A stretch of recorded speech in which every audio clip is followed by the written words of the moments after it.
Yes Ram గారు, ఈ మధ్య కాలంలో మనం చూసుకున్నట్టయితే క్రైమ్ రేట్ చాలా పెరిగిపోయింది. అంటే మనుషుల మనస్తత్వాల్లో ఎందుకు ఇంత చేంజ్ వచ్చిందంటారు అసలు? ఫస్ట్లీ సెల్ఫ్ సెంట్రిక్ లైఫ్స్ అయిపోయినాయి మనం అన్నీ చెప్పాలంటే.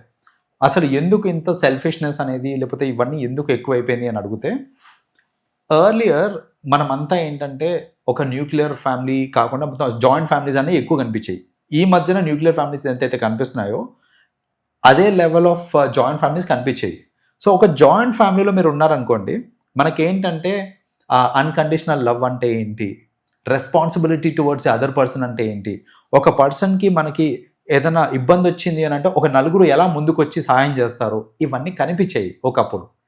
బట్ కరెంట్ టైమ్స్లో ఏంటంటే ఈ న్యూక్లియర్ ఫ్యామిలీస్ అన్నీ ఎక్కువైపోయేసరికి it's all about 3 or 4 people in the family. So ఆ లవ్, ఆ affection towards the other person, ఆ వాల్యూస్ ఏవైతే ఉంటాయి చూడండి, లైక్ హ్యూమన్ వాల్యూస్, ఇవన్నీ లేకపోవడం వల్ల most often we get to see that the crime is on a rise. అంటే ఇప్పుడు పెద్ద పెద్ద ఫ్యామిలీస్ ఇవన్నీ పక్కన పెడితే, చిన్న పిల్లలు అని వాళ్ళ మీద జాలి కూడా లేకుండా ఒక 2 days క్రితం ఒక ఆమె వాళ్ళ కొడుకు ఏడుస్తున్నాడని చెప్పేసి ఆ ఏడుపుని భరించలేక 2 days తీసుకెళ్లి పొయ్యిలో పడేసింది. నోట్లో గుడ్డలు కుక్కి కాలు కట్టేసి చంపేసింది. ఇంకొక ఇన్సిడెంట్ తీసుకుంటే చిత్తూరు మదనపల్లిలో ఒక అమ్మాయిని 7 years గర్ల్ని ఒక అతను రేప్ చేసి డ్రమ్లో పెట్టి చంపేశాడు. సో క్రైమ్ రేట్ పక్కన పెడితే అసలు మనిషిలో ఇంత క్రూరత్వం ఎందుకు వస్తుంది? అసలు మనిషి మైండ్ సెట్ అసలు ఏమవుతుంది అసలు? All thanks to social media.